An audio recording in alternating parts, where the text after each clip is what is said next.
So, good evening, my beautiful people.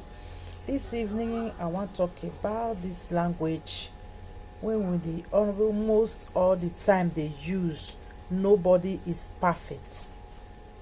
So, why I want to talk about this, nobody is perfect. When we African, we Niger people, we dey always they use for everything when we they do. We go say nobody is perfect, nobody is perfect. We know say nobody is perfect, really. All of us we know say nobody is perfect, but there are times when we say we fit do things when perfect for ourselves.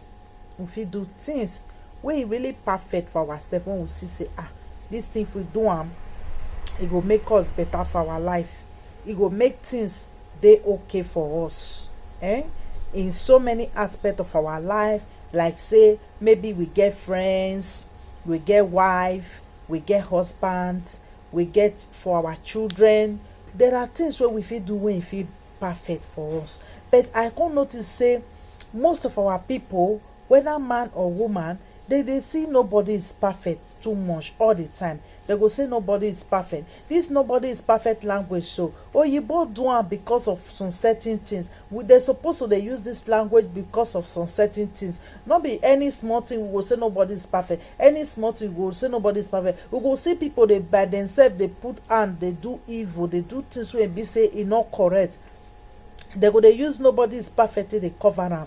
We no fit live like that. They do things wey be say e dey wrong for the sight of man. We go dey do things wey be say e no dey right for the sight of everybody. We go say nobody is perfect. At times you go see man, he go dey beat his wife, he go continuously dey do and dey repeat himself. We go say nobody is perfect.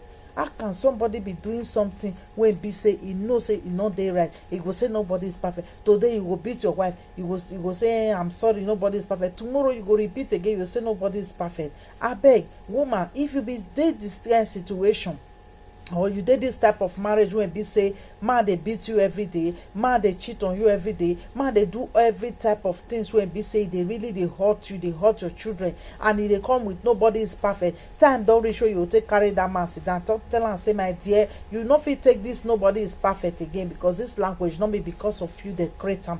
You can see say most of us African, we they use all this language in the wrong way. We they use all this language and no changes. We need to come into, you need to see that person that tell and say my dear, you they hurt me with this nobody is perfect. You they do things all the time and you they use nobody is perfect. It's not supposed to be like that, my dear. You need to change. You need to change. And don't tell me say nobody is perfect, because person when they bear that nobody is perfect, that person they go through pain, they go through stress all the time. In the name of nobody is perfect. We know say nobody is perfect. There are ways when we feel make our life perfect. There are ways when we feel make our things perfect without hurting people. In the name of nobody is perfect. Yes, nobody is perfect. We all know that. But we can do better for ourselves as a man, as a woman, as a person, in anything where we they do, without thinking of nobody is perfect. If I do this one finish, I will come with nobody is perfect. No, it's not correct like that. We need to change a lot of things. Instead of to they sleep for nobody is perfect, instead of us to they take that word nobody is perfect. Yes, we know.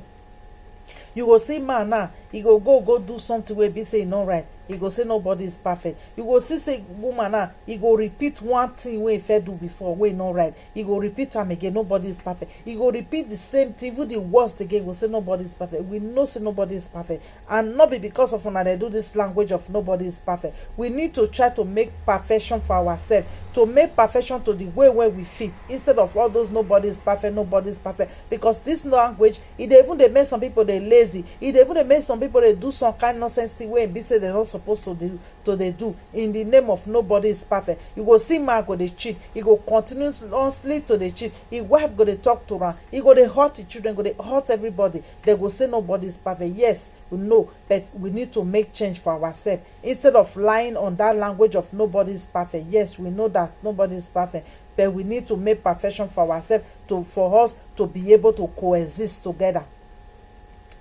You go see some friends now, they hurt you, they cause you pain, they go they do you wetin be say e not supposed to they do, in the name of nobody is perfect. Yes, nobody is perfect, but you need to make this our friendship work. You need to make me not to feel pain as a friend of yours.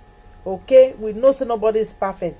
Now so nobody is perfect. You see some parents now, they go dey hurt their children, do horrible things to their children, and come back and tell that pikin say nobody is perfect. We know say yes, nobody is perfect. You have to make perfection for yourself if you want us to continue to be father and daughter. If you want us to continue to be mother and daughter, or mother and son, you need to create perfection for yourself. Because I no fit continue to dey take pain, I no fit continue to dey take stress in the name of nobody is perfect. I no go fit, abeg. You go see some colleague for your work today, they go come with no, do you something, they go say nothing, nobody is perfect. They go come tell you tomorrow again, say sorry, nobody is perfect. Nobody is perfect. Yes, we need to make changes and leave that language of nobody is perfect, because not be because of una oyibo do that language of nobody is perfect, nobody is perfect all the time, nobody is perfect. But you continue to do the wrong thing all the time, and you use that language of nobody is perfect. I think we need to change. We need to take positive language and let that positive language be the order of the day for our life. We go use am until they do everything wey we dey do, instead of to pick the wrong language, pick the negative language. We go use am until they hurt ourselves, they hurt people wey we not supposed to hurt, and we go dey take that excuse of nobody is perfect. All of us know, but we need to change in our way of taking one language, and we turn the language to always almost everything, and use those language to hurt a lot of people, and we come out and say nobody is perfect. Yes, we know. We need to make perfection for ourselves. We need to try to stand in a way where we know say it go good for us, it go make us happy, it go make another person happy, instead of to they hurt each other and they use nobody is perfect. At the end of the day, say nobody is perfect, nobody is perfect. I'm sorry wey be say you no reach under of your belly. I'm sorry wey be say you not really mean am. If you say I'm sorry to somebody, nobody is perfect, you have to really mean that I'm sorry, and don't repeat yourself again. That is the I'm sorry when me myself I dey respect. That I'm sorry nobody is perfect, and you go repeat the thing again, you go do the worst. We need to change that thing. We need to change am. And I notice a lot of us, when they see nobody is perfect, many of us will dey repeat the same thing all the time. Time don come wey be say we will change. All these praises and language wey be say we take dey do evil, we take dey break people down, we take dey destroy people, we take dey do so many things, they cause so many pains, they cause so many things to people. We need to stop it as a people. We need to stop it as a community. Abeg.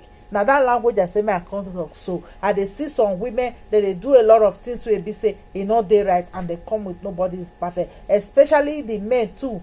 They go do some kind bad things, they'll say nobody is perfect. You go break woman heart, you'll say nobody is perfect. You go lie for woman head, you'll say nobody is perfect. You go they cheat, you go say na your woman they cheat, you'll say nobody is perfect. You go spoil your woman name everywhere, you'll say nobody is perfect. I beg, we need to change and leave this language of nobody is perfect. All of us we perfect for ourselves.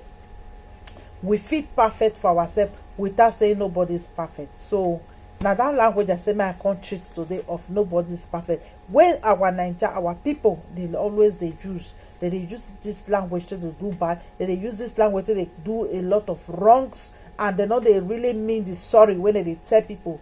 If you tell person sorry, mean it and don't repeat it again. Okay? Now that language I say my treat today of nobody is perfect. I love all of una. Now the share your YouTube channel be this. So I love all of you, my beautiful people. Bye bye.